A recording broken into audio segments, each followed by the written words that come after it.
A nossa conversa de hoje ela é sobre a biomecânica, né, servindo como um olhar clínico, né, no desempenho esportivo. Então, bom, tem várias coisas aqui, né, gente, que a gente pode explorar, mas vamos começar, né, num primeiro ponto de vista, olhando uma situação, uma imagem que representa muito o que a maioria das pessoas que conhecem um pouco sobre biomecânica pensa no momento em que se fala sobre essa palavra, né? Que é uma situação em que eu estou observando um movimento, eu estou reconstruindo esse movimento, eu estou observando características do movimento, características de como ele acontece, né?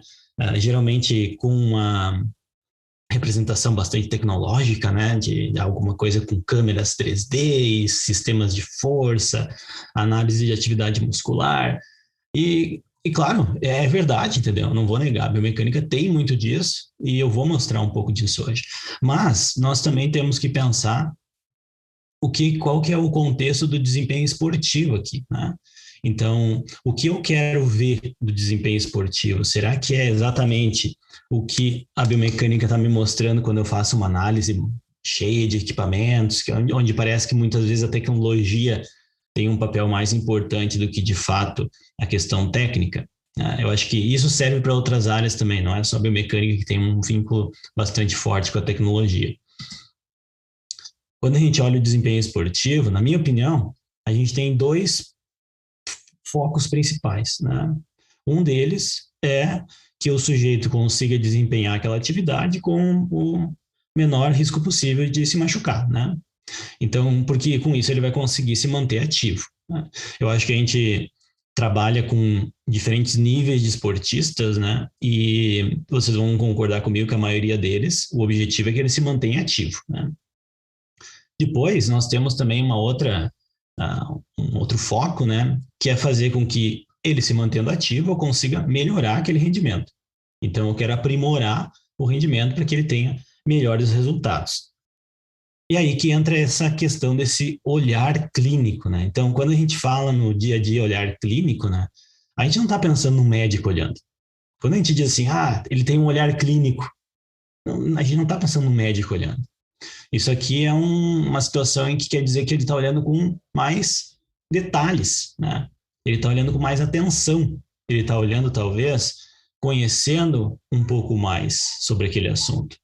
E eu acho que, quando a gente fala da contribuição da biomecânica para um olhar clínico no desempenho, eu estou tentando contribuir, na verdade, né, para uma situação em que eu consiga ter mais detalhes sobre aquilo que está acontecendo e, a partir disso, eu consiga tomar decisões mais corretas ou até mesmo entender o que aconteceu, né, muitas vezes. Então, para falar sobre essa situação de tentar entender o que aconteceu, eu separei dois exemplos bem marcantes, né, para a gente começar. Então, o primeiro é um artigo que nós publicamos faz alguns anos já, né? Foi publicado em 2019 no Sports Biomechanics. E o que aconteceu aqui? Aqui era um atleta de salto em altura, né? E ele teve uma ruptura de tendão de Aquiles durante a fase preparatória num campeonato, né? Então, é um atleta amador, né? E ele foi filmado pelo seu treinador durante a sessão. Então, tudo bem, ele vai fazer o movimento, né? Vai começar o movimento, ok? Ele vai correr e vocês vão notar que ele vai sentir, né, a lesão. E bom, lesionou. Nossa, mas nem deu para ver. Exatamente, nem deu para ver, né? E claro que talvez aqui pela transmissão não ficou bom, mas vocês podem acessar o artigo e baixar esse vídeo que ele é material suplementar. Então vocês vão ver que é muito difícil de identificar o que aconteceu ali, né? Mas é muito importante. É muito importante ter a capacidade desse olhar clínico, né? Então o que nós fizemos, né? Se a gente olhar do ponto de vista clínico, né? Esse sujeito, ele rompeu o tendão de Aquiles. Ele rompeu, tá aqui, tá mostrando na imagem, né? O tendão rompido. Mas essa imagem, Felipe, eu mal consigo ver ali. Pois é, né? Mas o que isso significa? O que eu posso ir além de saber que ele rompeu o tendão de Aquiles? Porque para saber que ele rompeu o tendão de Aquiles, gente, vamos combinar, não precisa. Qualquer pessoa que olhar esse vídeo vai dizer, ele se machucou, com certeza ele se machucou, né? A pessoa sabendo um pouquinho, mínimo, sobre o movimento humano, ela já vai identificar que foi algum problema tendíneo, né? Então, o que nós fizemos?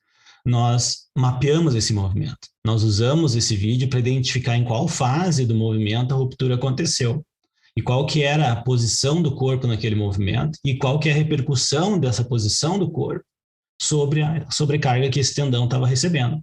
Então, a imagem da esquerda aqui está mostrando exatamente o momento em que a ruptura aconteceu. Nós identificamos isso a partir da análise de vídeo, né? Então, nós rastreamos a perna dele, né? Tivemos condição de definir o volume, né? A área, né? daquela região, e detectar o momento em que uma mudança abrupta numa parte dessa área acontecia, que era justamente quando o tendão rompia. Então, o músculo está contraído, quando o tendão rompe, ele encurta. Então, esse deslocamento de massa a gente conseguiu detectar a partir do vídeo para identificar qual que era o momento em que essa ruptura aconteceu. Bom, e aí no artigo nós discutimos, né, qual era o posicionamento do quadril, joelho e tornozelo nesse momento, e comparamos, né, esse mecanismo de ruptura com alguns outros trabalhos, né, que mostraram situações diferentes. É um trabalho muito raro, né, de ter assim essa medida espontânea, né, de uma situação como essa, obviamente pelos motivos que vocês sabem, né. E nós tivemos sorte de ter sorte é uma palavra ruim de usar nesse caso aqui, né, gente, na real, né. A gente teve a oportunidade, né, felizmente a atleta está recuperada, né, então isso nos deixa feliz, né, de também fazer uma análise com esse olhar clínico, né, em outra situação, né. Então esse vídeo o Irineu postou nas redes quando aconteceu, né, acho que muita gente viu já esse vídeo, né, onde teve uma ruptura de tendão de Aquiles também. Então, primeiro, a atleta estava fazendo parte final de um treino, né? Estava realizando alguns drop jumps com sprints, e aí chegou um momento em que, numa das aterrissagens, né? Acho que infelizmente aqui o vídeo vai estar meio ruim, né? Ela teve essa ruptura. Bom, de novo, né? Se a gente for olhar o olhar clínico, tá aqui o tendão rompido, né? Isso fica bastante evidente na ressonância. Tá aqui também o momento em que isso aconteceu. Então, a gente de novo, né? Rompeu o tendão, a gente sabe a posição que está o corpo, mas a gente precisa de mais, né, para tentar entender o que está acontecendo, para tentar entender qual que é o mecanismo, por que isso aconteceu, né? Quais foram as razões para isso acontecer.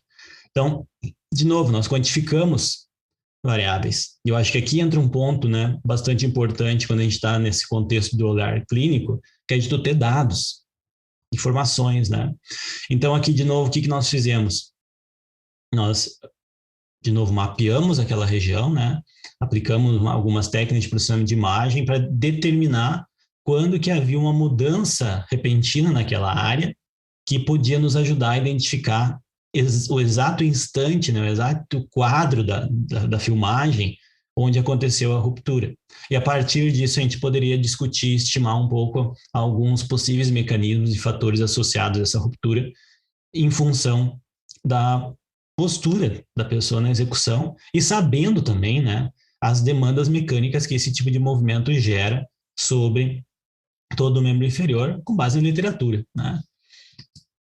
Então, de novo, né, esse olhar clínico, né, esse olhar que a gente fica, nossa, né, quanto detalhe, né, eu acho que ele passa muito por essa palavra, ele passa pela capacidade de tu dar mais detalhes sobre aquela informação. Só que isso também tem fatores associados, por exemplo, ele pode depender muito de tecnologia, ele depende muito da forma como o fenômeno é abordado. Então, já começa uma questão aqui de que ter o olhar clínico não é só ter instrumentos, não é só saber fazer a matemática, né?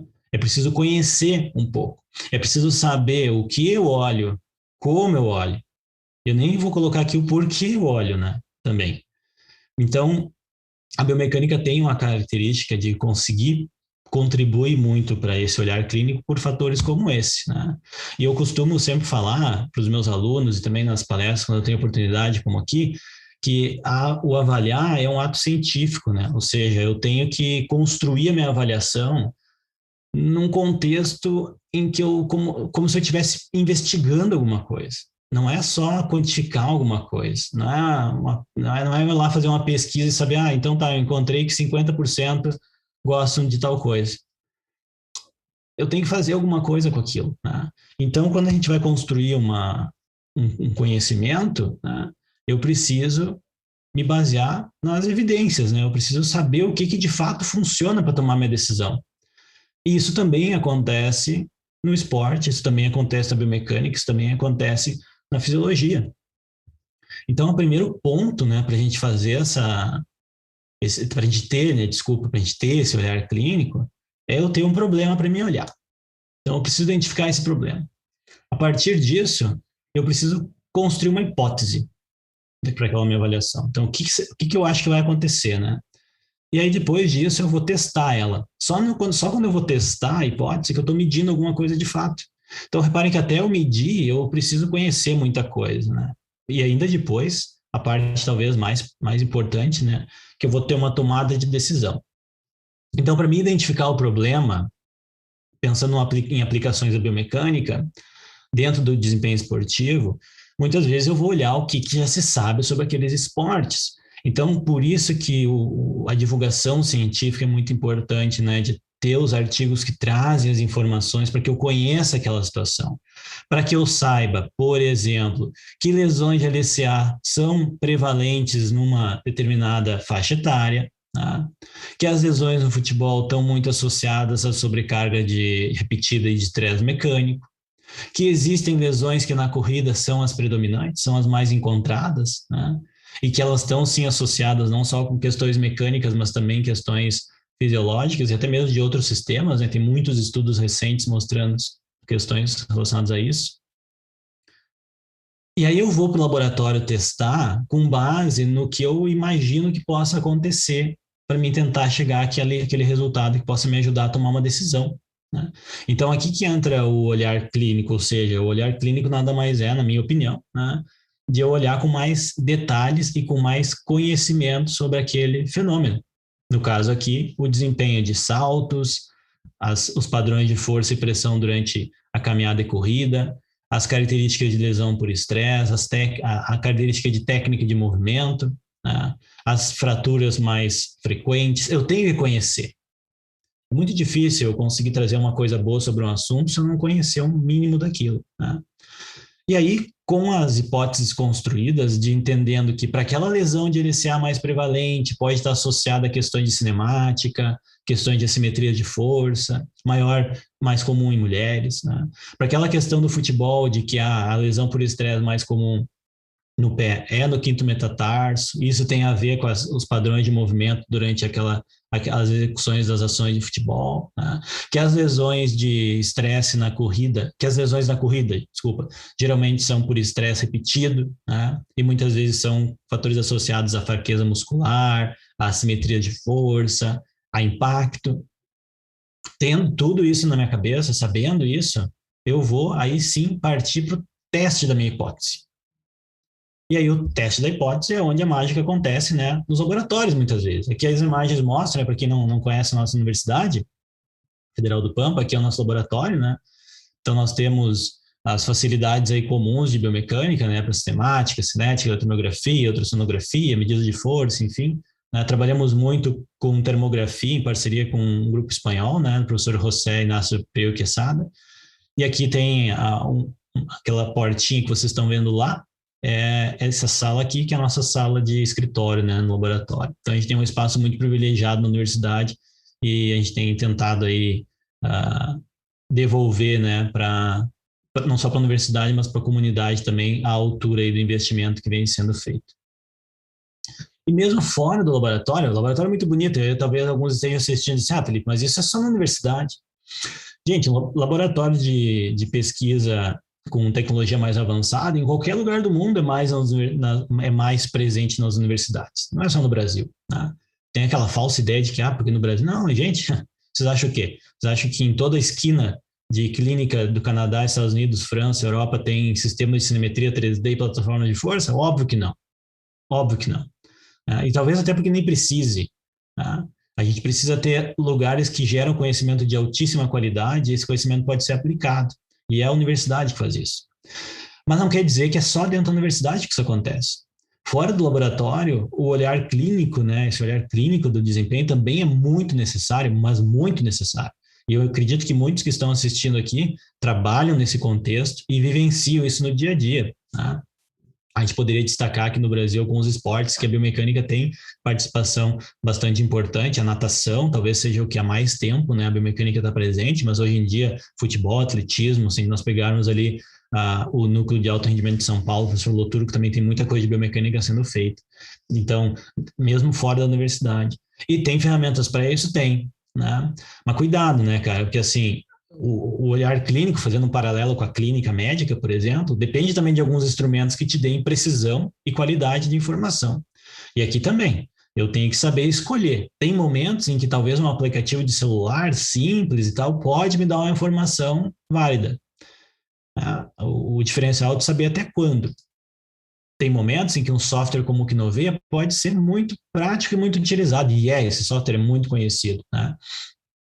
Então, vai me ajudar? Vai, né? E aí eu vou ter dados, né? Vou ter dados, vou ter informações que eu vou estar usando, então, para testar aquelas minhas hipóteses e para trazer a visão detalhada do negócio. E aí é o legal de quando a gente vê um fenômeno com mais detalhes, é que muitas vezes coisas que a gente não se dava conta são encontradas, né? Por exemplo, a gente publicou esse trabalho alguns anos atrás, já no Your Sport Science, mostrando que, dependendo do que vocês observarem em termos de características mecânicas, talvez correr devagar seja melhor que caminhar rápido, em termos de sobrecarga articular, por exemplo. Mas a gente tem uma ideia de que caminhar é mais tranquilo, entre aspas, né, para as articulações do que correr. Então, quem que ajuda nós? Como é que a gente chegou nesse ponto aqui? Com um olhar mais detalhado, com mais informações sobre o fenômeno.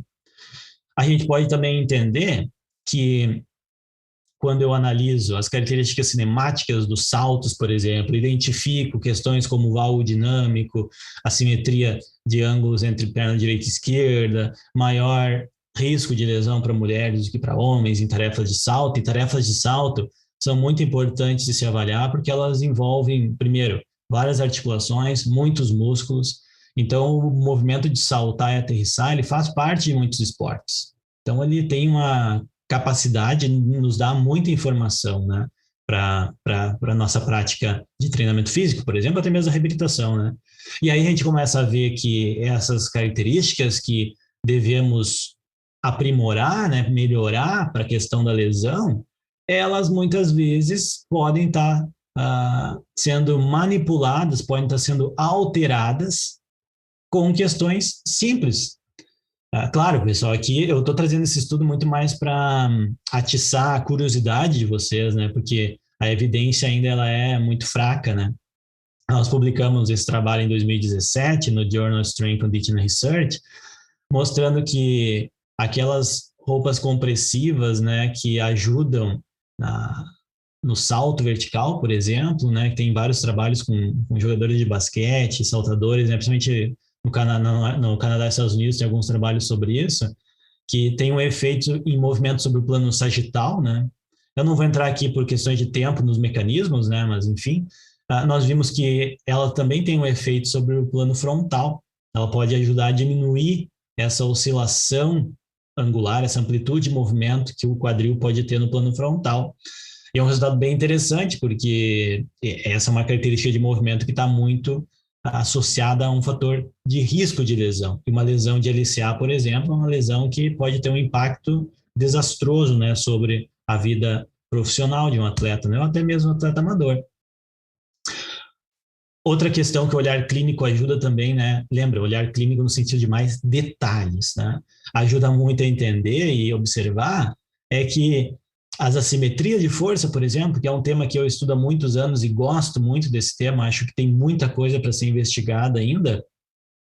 Nós temos uma série de trabalhos publicados sobre isso, né? Eu destaquei 2 achados que eu acho bem interessantes aqui, que uma é que as assimetrias elas são tarefa dependentes. Isso não fui eu que demonstrei, né? Tem outros estudos, inclusive do Brasil, o professor Luiz Augusto Teixeira é um cientista que tem muitos trabalhos aí nessa linha, né?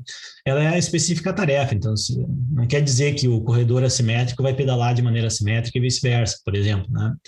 E nós vimos que ela pode diminuir com o treinamento. Então a gente se preocupa muito com a simetria, mas talvez ela naturalmente diminua com o treinamento. E ok, exceto, óbvio, né? Para tarefas que são bastante unilaterais, né? Como o chute no futebol, por exemplo, né? Mas também ficou repetido o 2 aqui, peço desculpas, né? Talvez ninguém tenha visto, mas agora o olhar clínico aqui, né? Na hora de apresentar o slide, identificou. Elas podem nunca ser detectadas. E esse é um trabalho muito interessante também que nós publicamos em colaboração com o grupo do professor Bruno Baroni, da Universidade Federal de Ciências da Saúde de Porto Alegre, em que nós vimos que dependendo do tipo de ação muscular avaliado, o sujeito é sempre simétrico. Por exemplo, se nós fazemos avaliações concêntricas, que é o que eu digo aqui que a maioria dos estudos fazem, né? Eles são sempre simétricos. Agora, quando a gente olha outros tipos de contração, como contrações excêntricas, as simetrias aparecem, né? E elas diminuem com o treinamento. Então, a gente precisa de mais olhos clínicos aqui, quem sabe, para entender um pouco melhor esse fenômeno, né? Então, por que ele acontece? Para que ele acontece? Se a gente pegar também, fazendo os paralelos, né, com as questões que eu trouxe antes do futebol, nós publicamos alguns trabalhos sobre isso nos últimos anos também, identificando que, assim como o treinamento tem um efeito a longo prazo, né, isso está bastante esclarecido na literatura, inclusive muitos grupos brasileiros, né, trabalhando nessa linha, as variáveis que estão associadas a risco de lesão e sobrecarga, elas também parecem ter um efeito a longo prazo. Para ilustrar isso, nós vimos que atletas de futebol jovens, muito jovens, na faixa etária dos 9 aos 12, 14 anos de idade, eles têm os mesmos padrões de sobrecarga sobre regiões específicas do pé do que os atletas adultos profissionais que lesionam o quinto metatarso, por exemplo. Então, talvez aquela lesão do quinto metatarso que aconteceu naquele jogo de futebol específico, ela na verdade é fruto de algo que vem acontecendo há muitos anos, né? E a gente leva muito tempo para identificar. Então, mesmo um atleta muito jovem, né? Imagine uma criança de 9, 10, 11 anos de idade já está recebendo uma sobrecarga muito parecida com o que um adulto recebe numa fase de desenvolvimento, de consolidação óssea.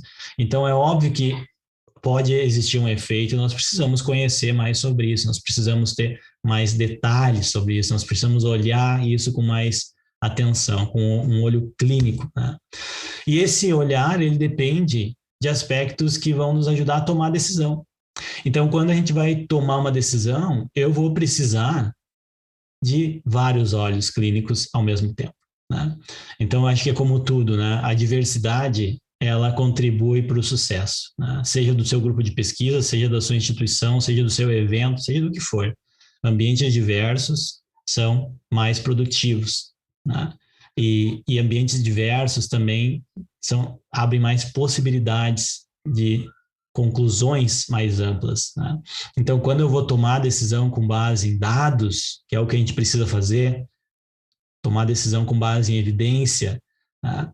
Essa evidência também precisa ser vista por vários olhos. Então, aqui o que eu quero começar a deixar de mensagem final é que esse olhar clínico não é um olhar de uma pessoa, né? Ele deve ser um olhar de várias pessoas. Talvez o que caracterize essa capacidade que a biomecânica tem de ajudar com o olhar clínico no desempenho é o fato de eu ter várias pessoas olhando aquele fenômeno ao mesmo tempo, cada uma com a sua expertise e com a sua experiência prévia, trazendo uma entrada de informação diferente. E isso vai contribuir para que eu consiga diferenciar e separar os mitos dos fatos na ciência, né? A biomecânica, assim como outras áreas, tem muitos mitos, né, que são propagados e repetidamente apresentados para a população e para a comunidade esportiva e científica em geral. E existem muitos fatos que muitas vezes as pessoas acabam não conhecendo, porque o fato científico, ele muitas vezes parece muito mais complexo de ser entendido, e a nossa função também traduzir isso à comunidade, não só aos pares com artigos de impacto, né, como alguns que eu mostrei aqui, mas com a transferência daquele conhecimento para o dia a dia da pessoa, para que ela consiga enxergar que aquele é o fato que tem que guiar a decisão dela, e não aquela história que ela escutou e que não tem nenhum embasamento científico.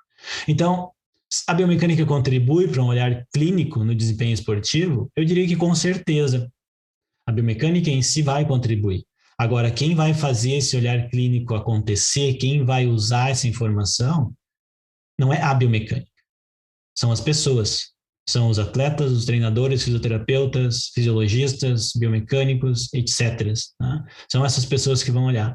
Então, e se elas estiverem trabalhando juntas, eu acho que o olhar clínico é potencializado não só pelo ponto de vista biomecânico, mas também para outras áreas. Então, a minha mensagem final seria de que nós precisamos, para construir esse olhar clínico, ter grupos cada vez mais multidisciplinares e focados na pergunta de avaliação que vocês querem responder e não simplesmente numa variável que está sendo medida e agora vamos ver o que acontece. Para finalizar, para quem ficou curioso, né, eu usei como base de pano de fundo, digamos assim, né, nessa apresentação o filme do Senhor dos Anéis, que eu acho que muitos aí devem conhecer, né, e não foi por acaso, né, é porque esse filme usa muitas ferramentas, né, que a biomecânica também emprega no dia a dia para análise dos esportistas, né, como a reconstrução de movimentos, a simulação, a modelagem, né, e também para mostrar de que o nosso olhar clínico tem que ser crítico também, porque quando vocês assistem um filme, na verdade vocês não estão vendo uma coisa real, né? Os movimentos são gravados numa sala fechada com um chroma key, né? Verde ou azul ou branco, ou são simulações de computador. Então, cuidado, gente, para que quando a gente observe uma informação, eu também saiba se aquilo pode ser verdade. Deixo novamente aqui o agradecimento também aos estudantes e colegas aqui do nosso grupo de pesquisa, afinal de contas, vários desses estudos que eu mostrei são produzidos, né, por esse grupo, né? E também meu contato, redes sociais, e convido vocês para conhecer o nosso canal de YouTube, que tem muito material também, aulas, cursos, palestras que vocês podem aproveitar, certo? Obrigado a todos.